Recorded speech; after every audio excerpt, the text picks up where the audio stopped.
Hello and welcome to another Royal Reviewer live pop-up chat, and today is the evening of VE Day 2020. Now, I brought you a video earlier in the day today telling you exactly what was going to happen here in the UK throughout the day, and all of that has now happened, and the VE Day celebrations, or rather commemorations, have culminised in the Queen delivering her 7th address to the nation throughout her reign to, of course, mark the 75th anniversary of VE Day. This is a live chat, so I will be going and finding the live chat straight away. Now, I'm hoping you all had a chance to watch the Queen. I did say I'd come on after she'd just been broadcast.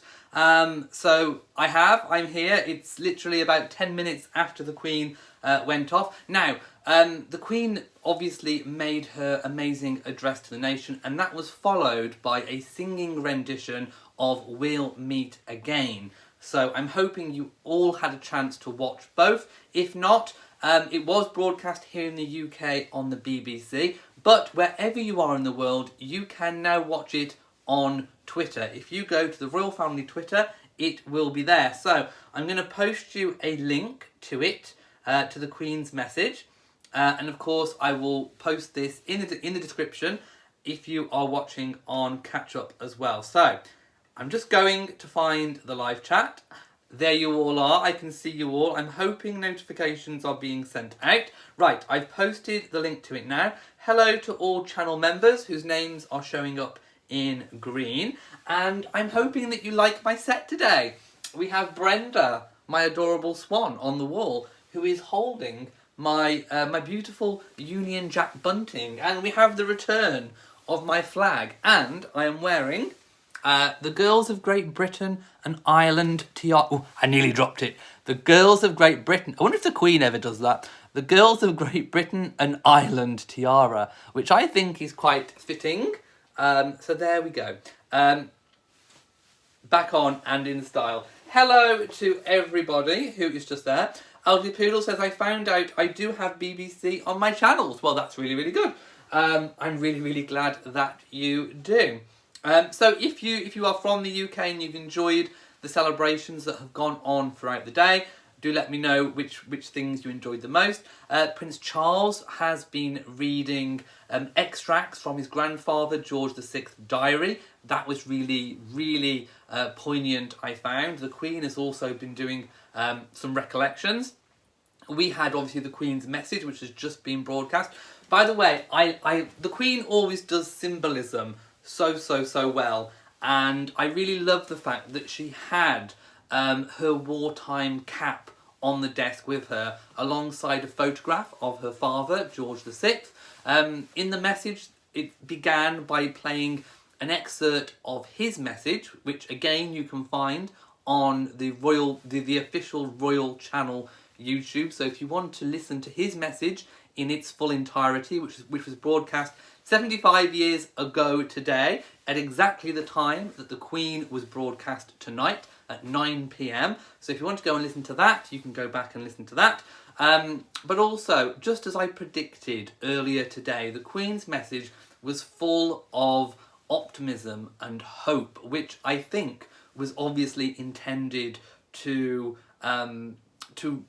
be very current in our present circumstances. She was directly comparing how people were then, back 75 years ago, to how people are now. And she very poignantly said at one point that the people that fought in the war, the people that existed at that time that showed such resilience, if they were around today, they would recognise Britain as still the same nation of people that have that resolve to get through, to meet a challenge head on, to meet a disaster head on, and to just get through, to rally around, to have a sense of community, which we have been doing, to support each other, to help one another, to come together through all of our adversity, even when we don't know when things are going to end. And I think there are comparisons that can be made. I mean, obviously, World War II was a very different kettle of fish. It went on for 6 years. Many, many, many thousands, tens of thousands, hundreds of thousands of lives were lost more than what's going on in this particular country here in Britain right now. But the struggle is still very, very real, and you can make comparisons. The resolve. And the Queen very rightly said in her previous broadcast to the nation that we'll meet again, and we will do. And that is why they had Catherine Jenkins and lots of other singers and compilation video singing "We'll Meet Again" at the end, and they also inserted clips of Dame Vera Lynn as well, who sung it originally, who made the song famous, I should say, back as a wartime song. Right. Kitschy says, so stirring. It was indeed really, really stirring. Cindy says, boy oh boy, they can't get said here, so divided. Oh, that can't get said here. Yeah, I mean, these sorts of things, these trials are sent to trialers, and it's how we deal and how we react to them. And here in the UK, we are very, very good at, in a time of devastation, of crisis, of coming together. We can't stop what's happening in the world right now, but the one thing that we can do is do the best that we can to come together and get through it. And that is what people here in the UK are doing. And it's also why it's so important that here in the UK, I think we value, on the whole, I know there are some people that don't, and you know, it's always important to recognise those people too, but I think on the whole, the people in the UK really value our monarchy, and such as times like this, when we have a time of crisis, how much they can unite people and be a focal point for the nation. You know, those kinds of words around the country, around the world, come out of politicians' mouths, but it doesn't necessarily have the same authenticity when you know that really they're kind of thinking always ahead to the next election, you know, always what's in it for them, next and next and next. Whereas with the monarchy, you know, you have a set line, you know where the monarchy is going to head. There's a very clear path, a clear line. They are, you know, essentially non-political, and it's authentic. They don't have to think about the next election and all the rest of it. It's very, very genuine. And I think from the comments that I've been reading in live chat and comments after videos, a lot of people, you know, wish that they had that around the world. But I also think a lot of people around the world are looking at figureheads like the British monarchy. I mean, there are other monarchies as well, but I think people are looking towards people like that who might not even be representing your country, but are looking to those people for that inspiration and that resolve, and that is perfectly okay. You look to wherever you can to find your strength to get through. If you can't find that in your own country, look somewhere else. I mean, you know, if you need that inspiration, you go to where you need to find it to get through. Cindy says, I wish it was like that a little more. I know some that love and express this country. We need a positive influence. We do indeed need a positive influence. Caroline says, did Prince Charles and Camilla place wreaths on a landmark? Yes. So I spoke about this at length in my previous video that I did today, but I'll mention it again. So Prince Charles and Camilla, the Duchess of Cornwall, are of course still at Birk Hall in Scotland on the Balmoral estate. So the Balmoral estate has its own war memorial. They were there. They had a lone piper.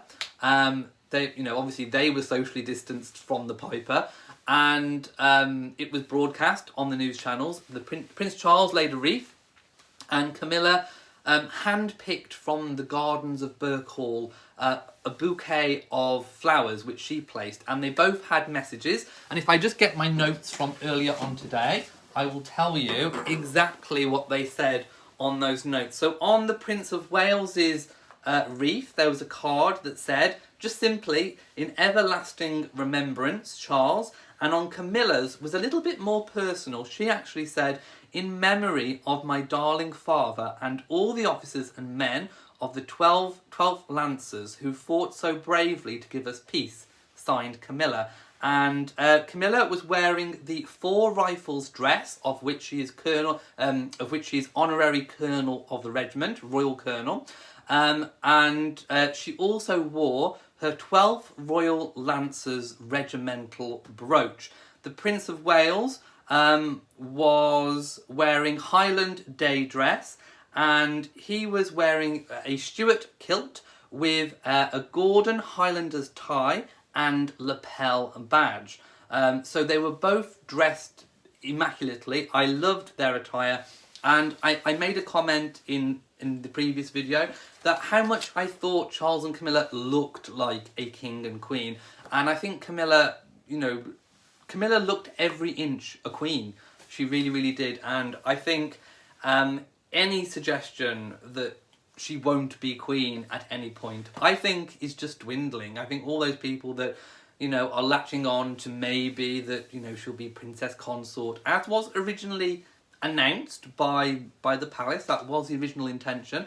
However, I think that has long gone out of the window. I think the personal plans of Prince Charles is, of course, as the law dictates of the British land, that the wife of a king is a queen consort. That law has not been changed. And I think, like I say, I think all those voices, all those naysayers who are saying that Camilla won't be queen, I think those voices are dwindling, because Camilla at these sorts of events is looking every inch the queen, and it's almost like, I definitely 100% personally think that there will be nothing barring her from being queen. Like I said, it is the law of the land. Right. Duchess of St Andrews says, greetings from the Caribbean. Hello. To wherever you are, all over the Commonwealth and the world.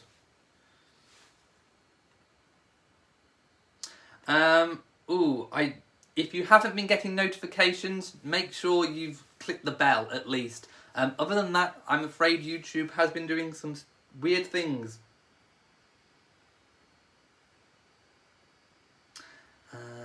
Right. Okay. So let me know. Oh, also, the Queen was wearing one of her Jubilee dresses.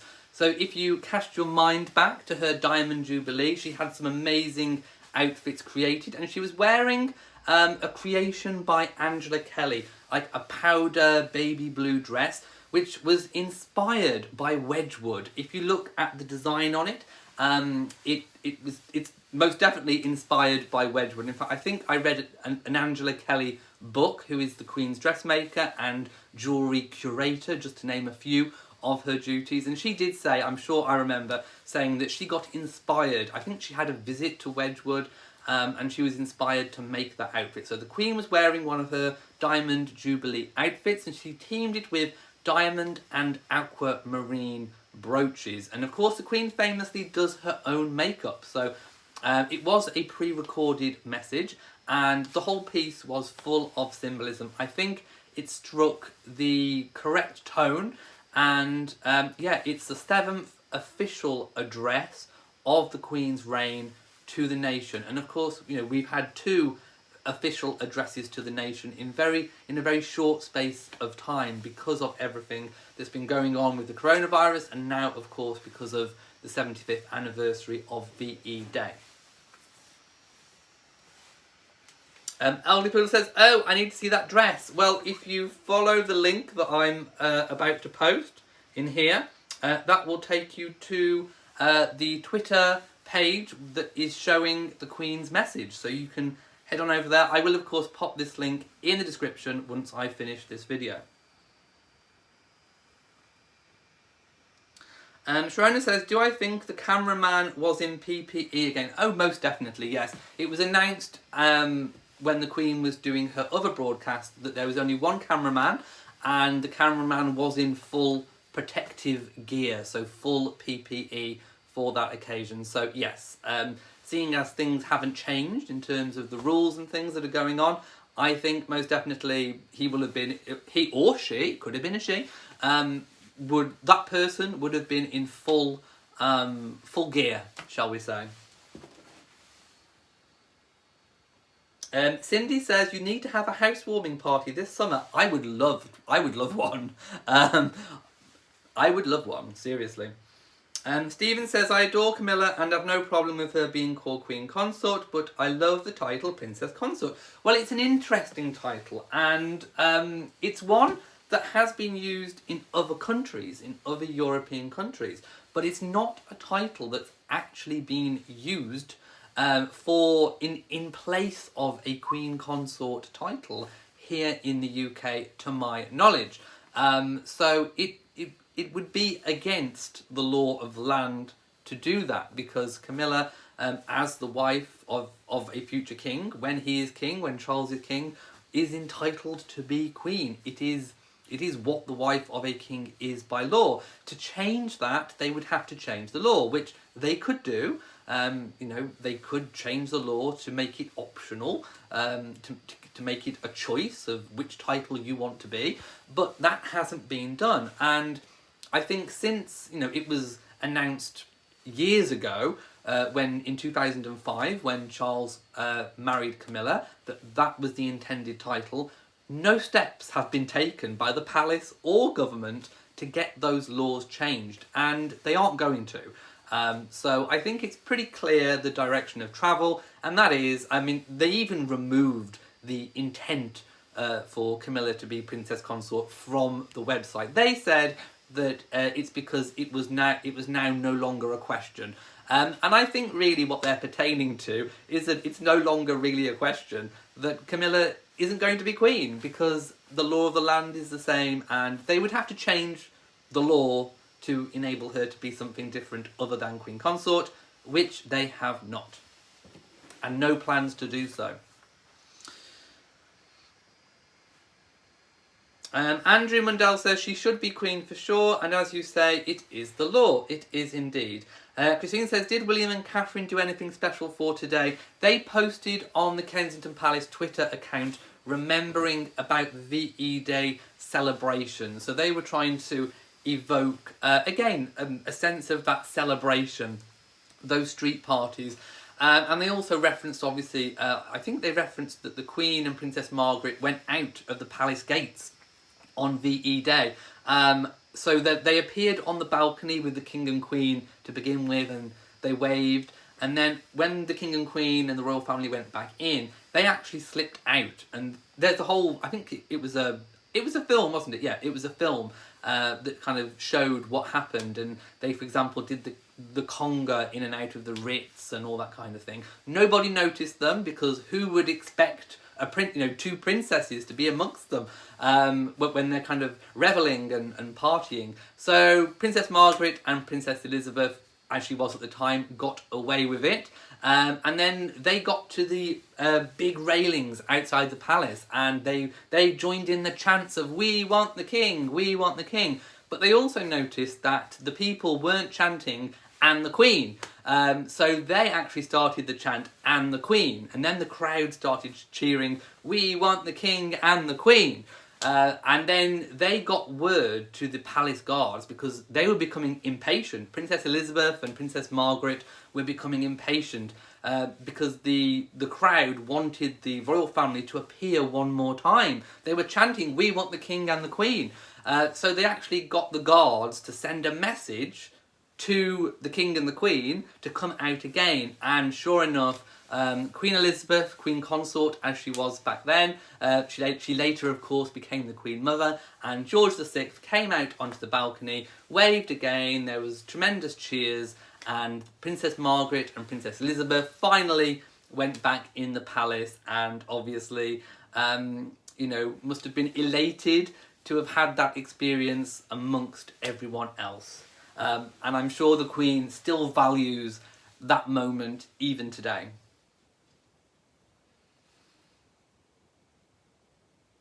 Sharona, yes, we are nearly at 100,000 subscribers. Can you believe it? I can't believe it. I mean, oh my goodness, it's been my long-held dream ever since I started this channel to get to 100,000 subscribers, and we are nearly there. We nearly have 100,000, just a couple more hundred to go, and we will have hit that target, and I'll be able to apply for my plaque. It's been a long slog, but eventually, hopefully, we'll get there. So if you're not subscribed already, hit that subscribe button. You will help. I will do a plaque unveiling. I will put the plaque next to Brenda, and I will unveil the plaque. So thank you so much for everyone who has subscribed and given a thumbs up. Right, I'm going to go now. I need to put the links into this video.